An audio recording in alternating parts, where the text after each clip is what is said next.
Assalamualaikum warahmatullahi wabarakatuh. Waalaikumsalam warahmatullahi wabarakatuh.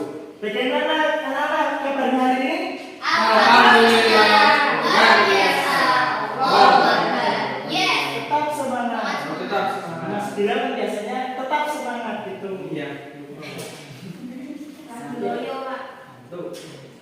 Oke, sebelum memulai pembelajaran, Bapak presentasi terlebih dahulu ya. Untuk yang tidak berangkat ada tidak atau yang izin? Ada, Siapa? Pak. Mas Wais. Mas Wais kenapa? Izin kondangan ya, Pak. Senang. Mbak Arisna, Dalam kayak hadirah, Pak. Mbak Anissa, Tadi, Mbak Nur Alfatul, Jadi, Mas Bayu, Dipa. Mas Anas, Dipa. Mas Didi, Dip. dan Bapak sendiri hadir ya. Alhamdulillah. Bapak balik gak ada Mas, Pak. Untuk materi hari ini kita akan belajar tentang apa sih? Yuk, kemarin kita belajar tentang apa? Bapak Aurat Sidin, Pak. Iya benar. Kula Qaulun Sidin. Kula Qaulun Sidin.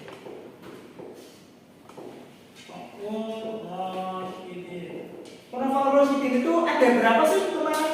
Sudah dipelajari. Empat. Ya, empat. 1, 2, 3, 4.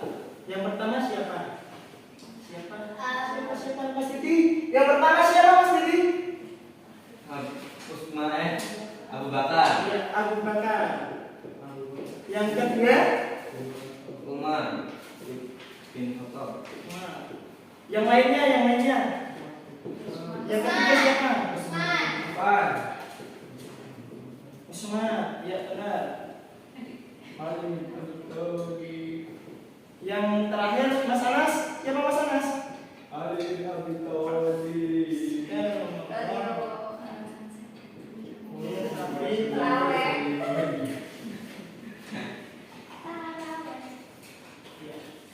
Kan kemarin kita sudah belajar tentang semua ini ya, tentang siapa Khalifah Abu Bakar, Khalifah Umar bin Khattab, Khalifah Utsman bin Affan, terus Khalifah Ali bin Abi Thalib. Terus kan pas kemarin juga kita sudah belajar tentang bagaimana Khalifah ini terpilih. Nah, untuk pertemuan kali ini kita akan berdiskusi tentang kemarin kita sudah belajar.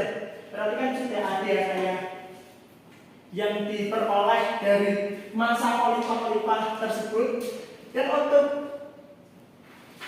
metodenya kita akan dibuat dua kelompok.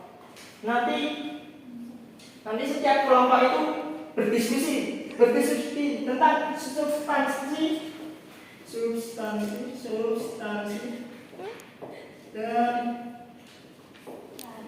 strategi yang dilakukan oleh Khalifah ini. Berarti kita buat dua kelompok saja ya. Ya, Pak. Satu kelompok nanti dapat dua khalifah. Nanti jika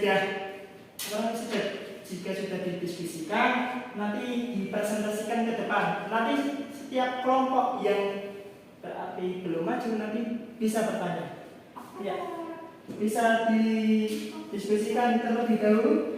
Mungkin bisa ya diatur dulu. Untuk kelompok ini mau panggil khalifah apa? Yang Yang pertama ya Abu Bakar dan Umar bin Khattab. Berarti untuk kelompok kedua dapatnya Khalifah Utsman dan Khalifah Ali. Iya. Nanti misal ada yang kesulitan bisa ditanyakan ya.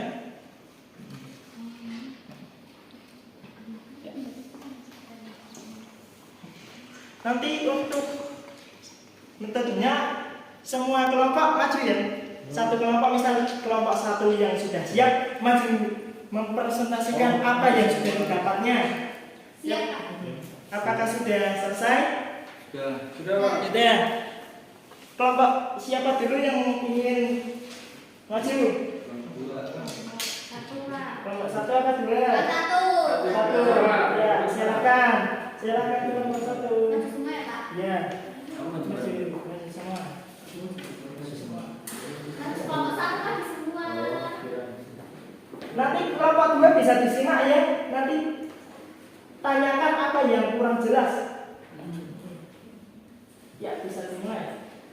Kelompok 1 akan membacakan substansi dan strategi dakwah dari Abu Bakar serta Khalifah Umar. Kalau dari Abu Bakar itu ada 3, yaitu peristiwa Ridho, terus ada kodifikasi Al-Quran dan perluasan wilayah.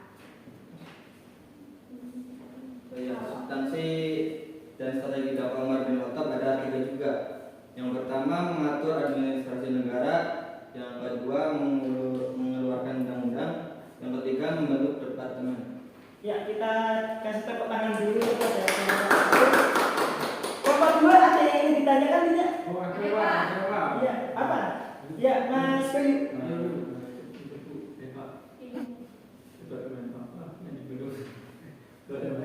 Ya. Departemen apa yang dibentuk pada masa Khalifah Umar? Departemen apa sih yang dibentuk pada masa Khalifah Umar bin Abi Thalib? Nanti kan ada ya. Bisa dijawab terlebih dahulu apa? Gimana? Langsung jawab. Langsung Iya, jawab.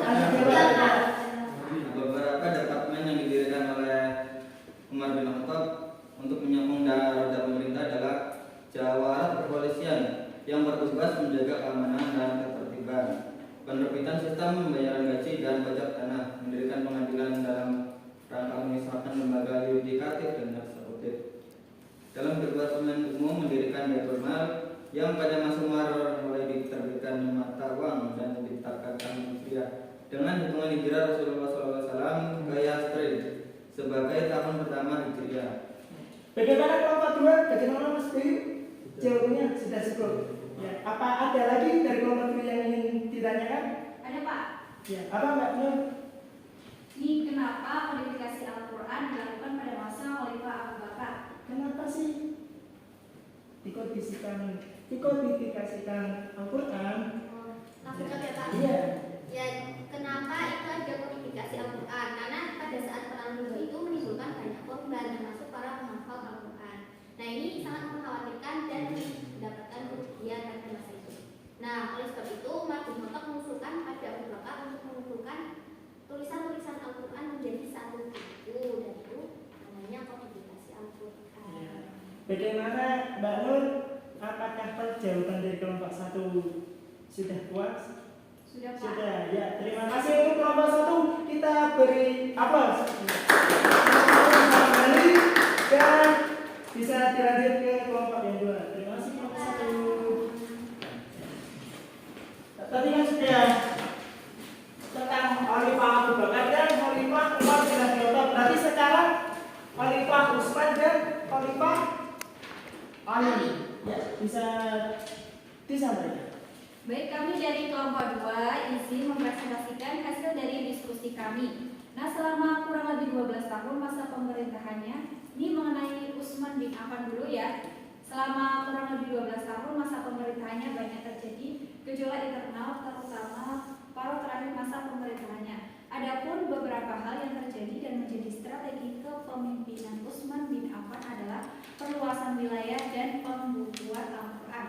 Kemudian substansi dan strategi dakwah Ali bin Abi Thalib.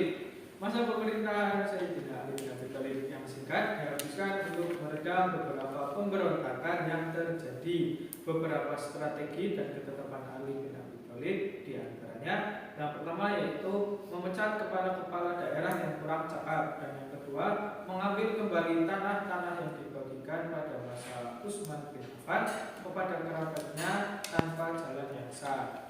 Ya, kita kasih aplaus dulu kepada kelompok 1 yang sudah mempresentasikan hasil diskusinya. Tadi kan berarti tentang Khalifah Utsman dan Khalifah Ali. Mungkin dari kelompok 1 ada yang ingin ditanyakan tentang Ada. ya, apa? Mbak Lasnya mau tanya. Saya mau nanya Pak ya tentang Khalifah Utsman. Iya. Jadi kan di Khalifah Abu Bakar juga ada kodifikasi Al-Quran. Nah, kenapa di Khalifah Utsman juga ada pembukuan Al-Quran? Iya, kan di Khalifah Abu Bakar sudah ada pengkodifikasian. Nah, terus di Khalifah Utsman kenapa ada lagi gitu? Bisa langsung dijawab? Oh, langsung jawab, Pak. Iya. Pada masa Utsman terjadi perselisihan mengenai cara baca Al-Quran. sehingga Sayyidina Utsman memutuskan untuk melakukan penyeragaman cara baca Al-Quran. Cara baca inilah yang secara resmi dipakai oleh kaum muslimin. Untuk itu, setelah pembukuan Al-Quran selesai, dibuatlah beberapa salinannya untuk dikirim ke Mesir, Syam, Yaman, Kufah, Basrah, dan Makkah. Satu mushaf disimpan di Madinah. Mushaf inilah yang kemudian dikenal dengan nama Mushaf Utsmani. Saat itu Utsman mengharuskan umat Islam untuk menggunakan Al-Quran hasil salinan yang telah disebarkan tersebut. Sementara mushaf Al-Quran dengan cara baca yang lainnya dibakar. Dengan demikian perselisihan berhasil dihindari. Iya. Bagaimana Mbak Raisa? Ya sudah pas. Ya, ada pertanyaan lagi tidak ini? Tidak, Pak. Tidak. Ya. Terima kasih kepada kelompok 2, kita beri aplaus juga. Bisa kembali ke tempat. Tadi kan sudah dijelaskan ya anak-anak tentang semua khalifah 4 ini. Terus substansi dan strateginya. Terus tadi kan sudah ada juga permasalahan tentang kodifikasi Al-Quran, tentang kenapa kok bisa pengulangan kodifikasi Al-Quran lagi. Karena kan pas zaman ini banyak peperangan, terus apalagi sudah zamannya itu Nabi Muhammad itu sudah meninggal, jadi kan banyak ya perpecahan gitu, banyak ya tidak ada penengahnya. Kalau duluan berarti kan ada penengahnya, ya. Sekarang kan berarti sudah dipimpin oleh 4 khalifah itu, jadi kadang ya mesti ada permasalahan ya. Semoga dengan materi ini kita dapat menambah wawasan kita ya, dan semoga untuk pertemuan kali ini dapat bermanfaat bagi saya khususnya dan bagi anak-anak. Dan mungkin jika ada yang ditanyakan bisa ditanyakan. Tidak ada. Jika tidak ada, kita sudahi dulu pertemuan kali ini. Saya terima kasih. Wassalamualaikum warahmatullahi wabarakatuh. Waalaikumsalam warahmatullahi wabarakatuh.